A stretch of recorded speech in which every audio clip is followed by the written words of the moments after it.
سڵاو سەلاحەدینی ئەیوبی لە نێوان هەواداران و دژمنانیدا. ئایا سەلاحەدینی ئەیوبی بە پێی ڕەوت و سەردەمی مێژووی خۆی پاڵاوانێکی نەتەوەیی یادی نییە؟ ئایا دەتوانین لەسەر مێژووی گەلی کوردستان حسابی بکەین یاخود نا؟ بینەرمان. سەلاحەدینی ئەیوبی ساڵی 1938 زاینی لەدایک بووە و بەڕای زۆربەی هەرە زۆری مێژوو نووسان ڕەچەڵەکی سەلاحەدین دەگەڕێتەوە بۆ گوندی دوین کە دەکەوێتە ناوچەی هەریر لە باکووری ڕۆژاوای شاری هەولێر. خێزانەکەی لە دوینەوە چوونەتە تکریت پاشان مووسڵ و دواتر وڵاتی شام. دەرکەوتنی سەلاحەدین بەو هێز و ناوبانگەی هەیەتی زیاتر دەگەڕێتەوە بۆ پاش وەفاتی شێرکۆی مامی کاتێک نورەدین مەحموود زەنگی دەمرێت کاروباری دیمەشق و شام و مووسڵ لە عێراق دەکەوێتە ژێردەستی بە تایبەتی دوای ساڵانی 1970 زاینی. سەلاحەدینی ئەیوبی یەکێکە لە گرنگترین کەسایەتیەکانی مێژووی ئیسلام. لە سەدەی 12هەمی زاینی سەرکردایەتی ڕزگارکردنی قودسی کرد، ئەویش پاش ئەوەی بە زەبری هێز لە ژێر چنگی مەسیحیەکان دەری هێنا و چەندین داهێنان و چاکسازی و بیناسازی لە هەر یەکە لە میسر و وڵاتی شامدا ئەنجامدا. پاشان کۆتایی بە فەرمانڕەوایی فاتمیەکان هێنا و بوو بە دەسەڵاتداری مسر. ئەو ڕخنەی بەردەوام لە سەلاحەدین دەگیرێت ئەوەیە کە کوردبوونی ئەو کەسایەتی ئیسلامیە کەمترین دەرکەوتنی هەبووە و سەرکەوتن و دەستکەوتەکانی نەبوون بەهۆی دروستکردنی کیانێک بۆ گەلەکەی. پرسیاری سەرەکی ئەوەیە بۆچی سەلاحەدینی ئەیوبی بەشێکی سەرەکی یادەوەری خەڵکی کورد پێک ناهێنێ لە کاتێکدا گەلانی تری وەکو تورک و عەرەب دەیانەوێت مێژووی سەلاحەدین یەکسان بکەن بە مێژووی خۆیان، کورد چۆن دەتوانێت ئەم کەسایەتیە بگەڕێنێتەوە بۆ خۆی؟ سەلاحەدینی ئەیوبی کە ئێمە بە کوردی ئەزانین بەعزێ جاریش شانازی پێوەکەین، بەڵام سێرەکەین لە ناو ئەدەبیاتی کوردی لە ناو خەیاڵگەی تاچی کوردی پێش سەدەی بیستەم زۆر وجودی نییە. پێت وایە هۆی ئەوەیە کە سەلاحەدین لە هەر لە ناو کوردستانانە بووە یا کارێکی نەکردووە کە بۆ کوردستان بێ یا هەر مەسەلە چییە؟ سەلاحەدین لای مجتەمەعی دواکەوتوو وەکی مجتەمەعی ما ئەوە تەوەقعی لێ دەکرێت کە زۆر کەس نەیناسی. ئەوەڵ کەس بە عالەمی گوت شخصێکی وا هەیە ئەوە دەوری بووە لە تاریخ ئیسلامی زانێکی مجاهید بووە غەربیەکان کەشفیان کرد، چەند کتێبیان دانایە بە سەردەمی تازە لە سەردەمی تازە و پێش بلێ 150 ساڵ مستەشێخەکان ئەوەیان وتیانەوە ئینسانێکی استثنایە لە زمنی ئەو کەسانەی کە بەرامبەر خاز دروشمەکان ڕاوەستایە و کووردە. ئەو ئەمە ئاگامە لێنەوە و مستەشەکان وا دەڵێن گەیشتە عەرەب مسریەکان زیاتر منصفن، مسریەکان زیاتر منصفن لە عێراقی و لە شامیەکان سووریەکان. ئەوان سەبارەت بە سەلاحەدین یانی بە سەبارەت بە سەلاحەدین ئەوان هەر بە عەرەبی تورکەکانیش تەبان ئەوان بە تورک دایدەنێن، عەرەبەکانیش دایدەنێن بەتەڵ العەرەبی. ئەنجا دوای ئەمە سەحافەمان نەبووە ئەو کاتە. سەحافەی سیاسی بووە نەک بلێ تاریخی بی. بەس مامۆستا هەر بە گشتی بۆ نمونە ئێمە لە تاریخە ئەمیر ئەرسەلانمان هەیە بۆتە ئۆستۆرەیەک لە چیرۆک هەیە لەسەری بە کوردی. عەلی کوڕی ئەبوتاڵیب چەندین چیرۆکی ئەفسانە ئامێز لەسەری هەیە، بەس لەسەر سەلاحەدین هەر نییە. یعنی ئەمە ئەوە گەێنێک کە سەلاحەدین ڕاستە بە ئەسڵ لەوانەیە کورد بێ، بەڵام وەکو کوردێک هەر نەناسراوە بەو شێوەیە. من ئەو شتەی بەڕاستی قبول ناکەم بە کورد ناسرابی کووردە. ئەوە لای من هیچ کووردە تەواو. مەسادرەکان بیانەوێت ناوی قەومیەی سەلاحەدینی بینن دەڵێن کوردی ئەلکوردی ئەلهەدەبانی و ئەو بەنیەت یەکێک لەسەر سەلاحەدین بنووسیت ناوی قەومیەکەی نینی یان بلێ عەرەبیان بلێ تورکیان بلێ مەسقەت ڕاستەکەی ناوچەی لەدایکبوونەکەی لە وڵاتی لە کوردستانی فارس بووە کوردستانی ئێران ئەوانە غەڵەتن دوێنەوەتە نێژی ڕاوەندزیە بەس لە ناو کووردا نەژیاوە، یعنی باگراوندێکی کوردیانەی نەبووە لە تکریت لەدایک باوکو مامی باپیری لە ناو کوردان نەژیایە. من مەشکوکم سەلاحەدین کوردی بزانی، بەڵام یەک ڕوایەتم بەدەست کرد سەلاحەدین لەگەڵ دوو مێژونوسی ئەساسی هەبووە لە سەردەمی خۆی یەکیان عیماد الکاتب الئەسفەهانی ئەوە لە ناوەکەی دیار ئەسفەهان خەڵکی ئەسفەهانە بەڵام عەرەبیەکی عەجایب دەزانێت فارسە عەرەبی و فارسی دەیزانێ دەڵێ وانفرد معه یان بەتەنێ پێکەوە قسەیان کرد وتەکەلەما بلغة ئەعجەمیە ئەعجەمیە سەلاح الدین باور ناکەم فارسی بزانێ باور دەکەم کوردی بزانێ لەناو عائلەی خۆی بە کوردی قسان دەکەن ئیشارەت نییە بۆ ئەو شتەی ئەمە چەند گوناحین بەڕاستی کە بە ئاشکرایی نەیگوت ئەمە کوردم باشتما مەسە دەوروبەرەکەی هەمووی کورد نەبوون یعنی مەسەرەن جێیشەکەی جێیشەکەی من مامۆستایکی بەڕێز دکتۆر کەمال مەزار ئەو گوتی لە ئەسنای مناقەشەی دکتۆرەکەت گوتت لە سەتا شێستی سوپای سەلاح الدین کورد بووە لە سەتا چلی تورک بووە والله من ئەگەر وام گوت وایە لە ئۆتۆڕۆحەکە باسم دەکرد ئەو نسبەی لە چێ بینم ئەو نسبەیە نییە بەس کوردی زۆر بوو ئەوەی خۆی هات نردێ شوێن بابی وەرە مەسەر لە دیمەشق بوو ئەو کاتە نفوذی یعنی ژمارەی کوردەکان لە سوپاکەی زۆر بوو لە ناو قادەکانی قادەی با بڵێن وەحداتی عسکەری سەلاح الدین کورد بوون دەست بکرد چونکە تورک قبول ناکە سەرکردیان کوردوی ئەگەر خۆیان کورد نەبی عسکەرەکان ئەفسەرەکان کورد نەوی باشە مامۆستا تۆ پێتوان نییە مەسەن سەلاح الدین کورد بێ یان نا لەم سەردەمە کە بە تایبەتی قەومیەکانی عەرەب و ئیسلامیەکانی عەرەب بەکارهێنن زیاتر بۆ ئەوەی کورد بتوێنەوە لەناو عەرەب و لەناو دنیای ئیسلامە نەک فەخرێک بن بە کورد فەخرکردن بە کورد نییە شتێکی تەعەسسوبە بۆی بڵێن کورد هەر نییە کورد و عەرەب فەرقی نا ئینکاری ئەوەی دەکەن ئێستا بڕۆ لەگەڵ باسم کرد کە لەگەڵ ڕەسافی قبول ناکەم بلێ ئەوە کوردە زەهاوی معروفی ڕەسافی معروف عەبدولغەنی الڕەسافی قبول ناکەن من بەڕەئی من ئەو کەسانەی کە خزمەتی سەقافەی کوردیان نەکرد بێن با کوردی دایان نانێم یا دەوریان هەر نەبوو من ئیسماعیل بێشکسی ڕێزی لێ دەگرم زیاتر لە هەندێک کورد چونکە ئەوە کورد نییە خزمەتی سەقافەتی ینی بەڕێزت لە مەنزوورە نەتەوە یەکەوە ئەماڵی بەس لە سەردەمی سەلاح الدین ئەمە مەسەلەی نەتەوە هەبووە نا مەسەلەی نەتەوە نەبووە مەسەلەی مەزهەبی هەبووە ئێستا دەڵێن ئەو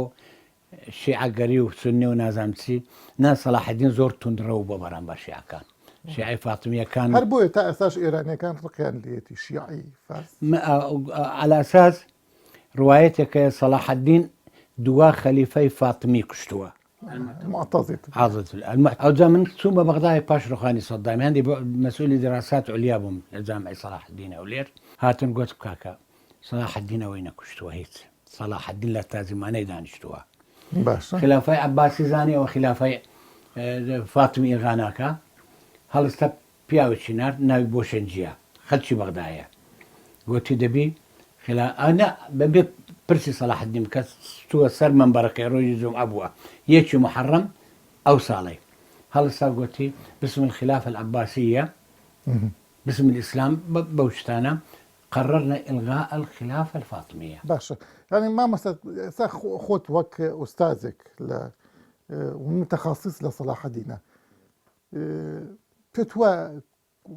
سەلاح الدین ئەتوانین وەکو قائیدێک یا وەکو سمبولێکی کورد سەیری بکەن یا وەک خائینێک سەیری بکەین وەکو بەعزە لە نەتەوەیە توندڕەوەکان باسیەکەن یان کەسێکی ئاساییە و تەماعی شەخسی خۆی سەلاح الدین خیانەتی نەکردووە یعنی ئەو دەورە مەطلوب بوو یەکێک پڕیکە ئەو کوردێکی دڵسۆز بۆ قەزیەی ئازادکردنی شام و بەرگریکردن لە مەسر لە خەتەردا بوو شێرکۆ نەبایە بە سێ وەجبە نورەدین مەحموود قوات خۆی ناردە مەسر چونکە خەتەر بوو گەیشتبوونە سەر سەلیبیەکان خەت سەلیبیەکان خاص دروشمەکان خاص پەرستەکان ئەوجا ئەوان نایان هێشت مەسری داگیرکەن سەلیبیەکان کەواتە پاش شێرکۆ دەوری هەبووە لە بەرگریکردن لە مەسەر لە خاچی مەسەر کانەو لە خلافەی فاتمی وانە لە خلافی فاتمی نەبوو ئەو بان کرایە بە نورەدین مەحموود سونی بوو سنیەکی متعصب بوو بەڵام تعسوبەکەی وەک سەلاح الدین نەبوو. ئایا مێژوو نووسانی کورد تا چەند توانی بیانە بەشێک لە سەروەریەکانی سەلاحەدین بۆ کوردستان پێناسە بکەنەوە؟ ئایا دەتوانین بە پێودانگی ئەمڕۆ دادگای ئەو کەسایەتیە بکەین یان ئەو کوڕی سەردەمی ململانەی مەزهەبی بووە نەگنەتەوەی؟ سەلاحەدینی ئەیوبی نکۆڵی ناکرێت لە دایک و باوکیش کوردە، ینی بەڕەگەز کوردە، بەڵام پێتوانێت بە سەقافەت هەر عەرەبێک بوو بێ یا مسلمانێکی عەرەبی بوو بێ، چونکە هەم لە تکریت لە دایک بووە کە مەنتیقی عەرەبە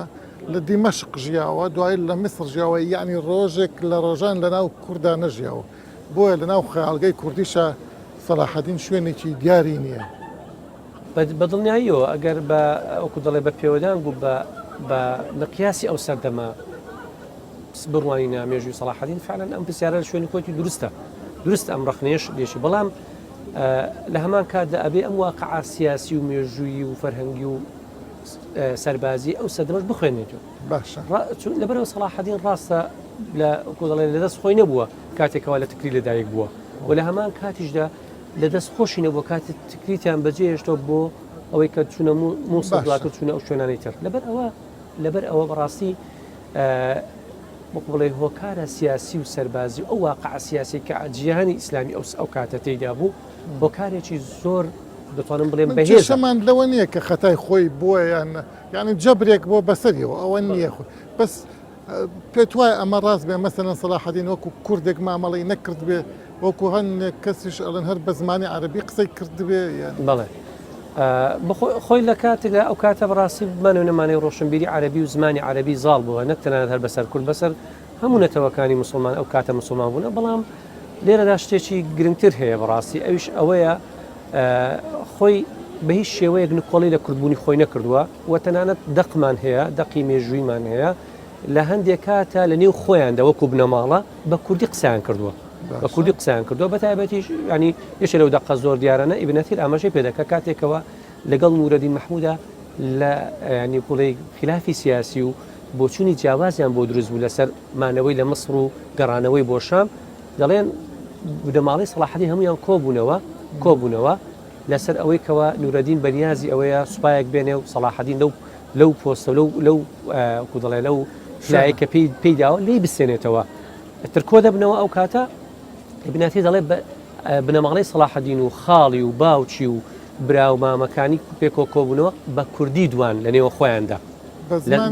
بەڵێ بە کوردی بە زمانی خۆیان دوان لەبارەی ئەوەی ئەوە چ بگرنەبەر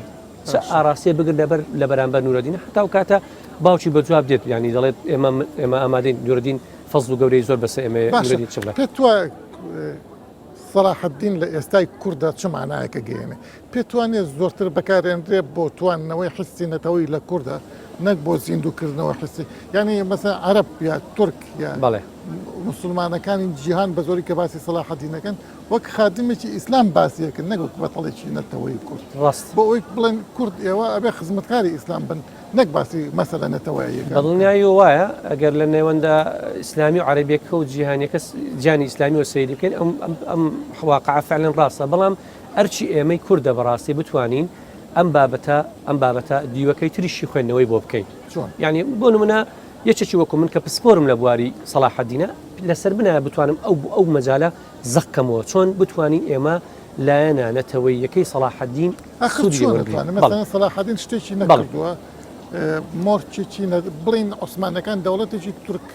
زمانیان دامەزران بەڵێ سەلجوقیەکان و بووی هەیەکە بەڵام سەلاحەدین هەر شتێکی وای نەکردووە مۆرچی نەتەوەیی پێوە بێ بەڵێ مەسەلەی عوسمانی سەردەمەکەی جیاواز بوو لەگەڵ سەردەمەکەی سەلاحەدینە دەتوانێت چەند سەدەیەک لە نێوانیان هەیە سەردەمی سەلاحەدین سەردەمی دەوڵەتی نەتەوەی نەبووە تەنانەت لە ئەوروپاش عوسمانیش سەردەمی نەتەوەی تا ڕادەیەکی زۆر ئەو سەردەمە واقعی عوسمانی جیاواز بوو چونکە لەسەر خاچی لەسەر ئەو خاکە بوو کە تورک ئەو کاتە توانم بڵێم پانتایەکی بەرفراوانی ئەو داگیری کردبوو دروستی کرد جیاوازیەک هەیە لەگەڵ سەردەمی سەلاحەدینە سەردەمی سەلاحەدین ئەو سەردەمە بەڕاستی سەردەمی ملمانی ئاینەکان بوو ملمانی حتا لە ئەوروپاش ینی پرۆتستانت کاتۆلیک سیراع و ملمانەیەکی گەورە لە نێوانی ئەواندا هەبووە هیچ دەوڵەتێکی نەتەوەی لە ئەوروپا نەبووە پاشەکان حکمیان دەکرد دەتوانین مەسەلەن بۆ لە ڕۆژێکە هەموو خەریتی ئەوروپا ببڕی بەبێ ئەوەی کەس پێت بڵێ پێ بڵێ مەسەن تۆ کاکە خەڵکی شوێ ئێستا شوایە ئەوە دوای چی دوای حربی جەنجی جیهانی یەکەم و دوم توانێن ئەو حاڵەتە بکەن. با پرسیارێکی تر بکەم لەم بارەوە. بەڵێ پێت وایە زۆر کەس بەتابەتی نەتەوەیە توندڕەوەکان سەلاحەدین بە خیانەتکار ناوەبن. پێت وایە ئەمە ڕاست بێ ئایا لە قیاداتی کووردا کەس هەبووە معجب بێ بە سەلاحەدین یا باسی بکە یا شتێک لەو بارەوە بە دڵنیاییەوە. بەڕاستی ناکرێ ئێمە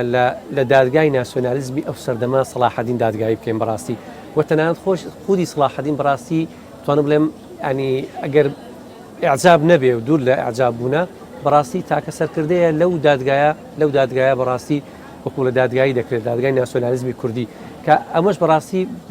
وەکو دەڵێ لە شوێنی خۆی نییە مەلای خەتێش تا ڕادەیەک هەرچەندە ئەو ڕەبتی بە میلیشینێکەیە بەدەسەڵاتێکی بچووک و جوگرافیەکی بچووکتر هەیە بەڵام ئەگەر ورد ببینەوە بەڕاستی یعنی ئێمە یەکێک لە ڕەمزە گەورەکانی کورد مەلا مستەفای بارزانی یعنی دکتۆر محەممەد صالح هەیە محەممەد صالح سووری دەڵێ من نزیکەی سەروی 10 ساڵ زیاتر لەگەڵ مەرحومی مەلا مستەفا ژیاوم بێکەوە بووینە دەڵێ ڕۆژێک زۆر پرسیارم دەربارەی زۆر پرسیارم لێکرد ئەو کاتە فرسەتێک بوو بۆ من دەڵێ چێ لەو پرسیارانەی کە ئاراستەم کرد وتم بارزانی لەناو هەموو سەرکردە جیهانیەکان بە کام لەم سەرکردانە زیاتر معجیبی دەڵێ بەڵامدا بەبێ دوو دڵی و بەبێ دووسێ یەکسەر وتی من لەناو هەموو سەرکردەکان جیانە بە سەلاحەدینی ئەیوبی معجیبم. تۆ بڵێ ئەم ماسەلە ڕەهەندەنەتەوەیەکە بێ یا دیراسەی لایەنە عسکەری و بە قەنەعاتی من ڕەهەندەنەتەوەیەکە و ڕەهەندە سەربازەکەش ڕۆڵی هەبووە چونکە وەکو پاڵەمانێکی گەورە و لە هەمان کاتیشدا حتا ڕەنجی زەرد و ئەو هەڵۆیەش کە لە ئاڵای سەلاحەدین هەیە کە ئێستا ئاڵای پارتی دیموکراتی کوردستانە محەممەد ساڵح خۆی دەڵێ من وای بۆ دەچم ئەوەشی هەر لە سەلاحەدینەوە وەرگرت بێت. خاڵێکی دیکەش کە زۆر گرنگە بەڕاستی من پێم وایە پێویستە ئێمەی کورد بەڕاستی ئەو خاڵە زەقینەوە ئەوش ئەوەیە سەلاحەدین توانی مرکزیت بە کورد و بەخشە لە ناو چوارچەوەی تاریخی ئیسلامی مێژووی ئیسلامیە یعنی بەر لە سەلاحەدین و دوای سەلاحەدینیش نەتواندراوە ئەو مرکزیەتە بە کورد وەکو قەومیەتێکی گەورە بتوانێت پانتایەکی بەرفراوان لە ناو سەرچاوە و وەکو دەڵێ ڕوودا و مێژوەکان بە دڵنیاییەوە من نمونەم هەیە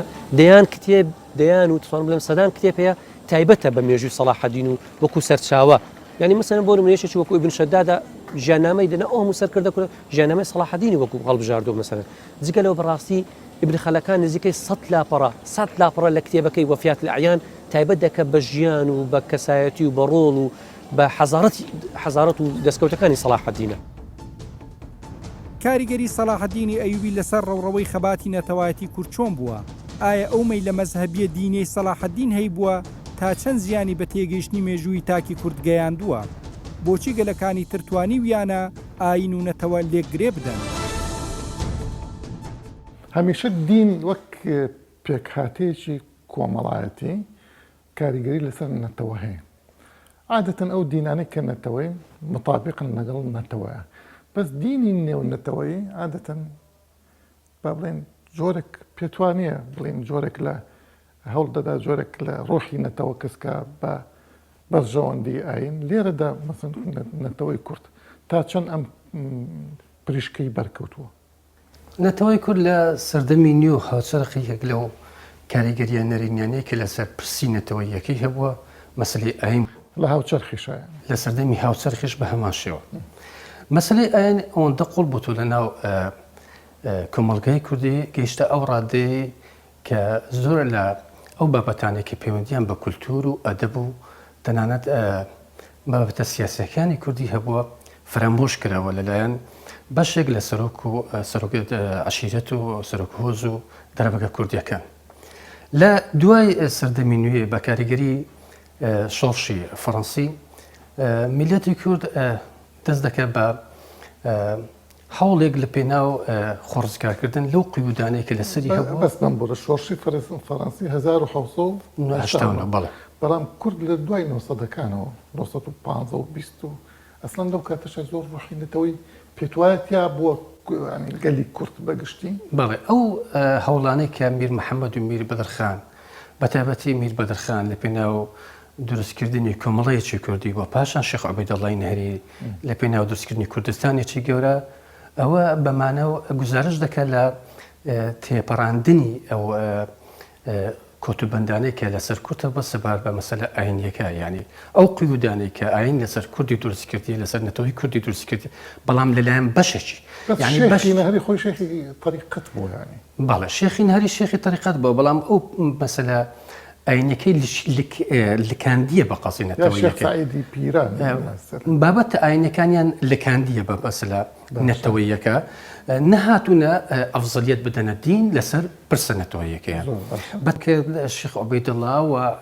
ئەو کۆمەڵانەی کە لە دوای جەنجیەکەمی لەگەڵ دەرکەوتنی مەسەلەن فکری نەتەوەیی تورکی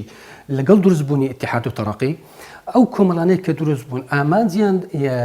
بەدیهێنانی مافنەتەوەیەتەکانی کورد بوو و تەجاوزکردنی قەزیە ئاینەکە بوو لەبەر ئەوەی تێگەیشتن لەوەی کە دەوڵەتی عوسمانی ئەو تەنها لەسەر بابەتێکی سیاسی ئیسلامی تەعامل لەگەر نەتەوە جیاوازەکانی جوگرافیای دەوڵەتی عوسمانی دەکاتن و مەبەستی دروستکردنی حەزارەتێک نییە لە بۆ هیچ لەو نەتەوانە ئەوە گرنگی بە ئاداب و کولتور و ئەنتۆگرافیای هیچ لەو نەتەوانە ناداتن باشە ینی بەڕێزت پێ دوایە تەنانەت مەدرسە دینیەکانیش نەیانتوانیوە ڕوحی نەتەوە بپارێزن زۆرتر بە زمانی عەرەبی یا بە فارسی خوێندوانە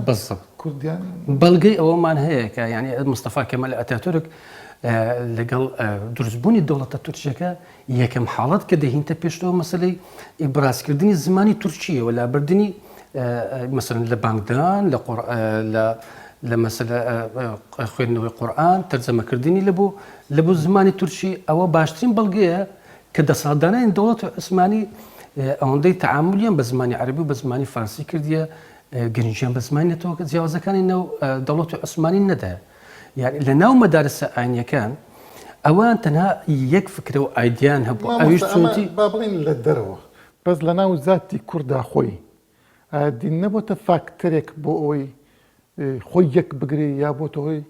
فاکتەرێک بۆ تەفتیت بۆ لێکترازانی گەلی کورد بۆ توانەوەی لە ناو نەتەوەکانی ڕێک ئەوەی دومی بەڕێستان تەواوە ئاین بوویتە سەبەبەک لە بۆ لێکترازانی نەتەوەی کورد یعنی نەک لە ڕووی مەسەبیەوە بەڵام لە ڕووی ئایدۆلۆژیاوە بەشێک لە ڕۆشنبیرانی کە لە سەدەی سەرای سەدەی 20 دەردەکەون پێشتریش ینی لەگەڵ دەرکەوتنی مەسەلەن بنەماڵی بەدرخان لە بواری ڕۆژنامەگەری لە بواری سەقافی ئەوانە هەڵنەگەڕای نۆ لە دین بەڵام ڕوئیایەکی دیکەیان هەیە لە بۆ دین وەکو ئەو ڕوئیایە نییە کە سەرۆک هۆژ و قەبائیلەکان هەر کۆمەڵگە خۆی تاوانبار نییە لە من لە مزەکەرات یا یادداشت یەکێک لە ئاغا گەورەکانی بەری پشت دەرکە مؤەید بوون بۆ شێخی نەمر بۆ شێخ مەحموود ئەڵێ ئێمە لە ترسی خەڵک نەمان ئەوێرە پشت بکەینە تورک و پشتیوانی ئینگلیز بکەین بۆ دامەزراندنی دەوڵەتی کوردی چونکە ئەیانوت پشتیان بە کافر بەستووە کەواتە ئەمانە کافرن ئەو بابەتە ڕێک دروست و حقیقی منطقیە لۆژیکیە ئەمە لە ناو مجتەمەعێک دەژین و شێخ محەمموودیش لەو کاتە لەگەڵ مجتەمەعێک تەعاملی کردیە کە زۆرینەی متحەفیزە پارێزگارە و پابەندە بە پرەنسیپە ئاینیەکان دنیاشی نەدیوە دنیاشی نەدیوە و مجتەمەعی فەلاحیە زوتیارە کوشت و کاڵ دەکا یعنی بازرگان نەبووە لە ئەوەی مثلەن تێکەڵاوی هەبێ لەگەڵ مجتەمەعاتی متحەزر لۆ ئەو کاتەی مثلەن ئەمە شەریف حوسێن دەبینین کە تەعامل لەگەر بەریتانیا دەکات تەعاملێکی واقعی لەگەر باردۆخەکە دەکاتن دەزانێت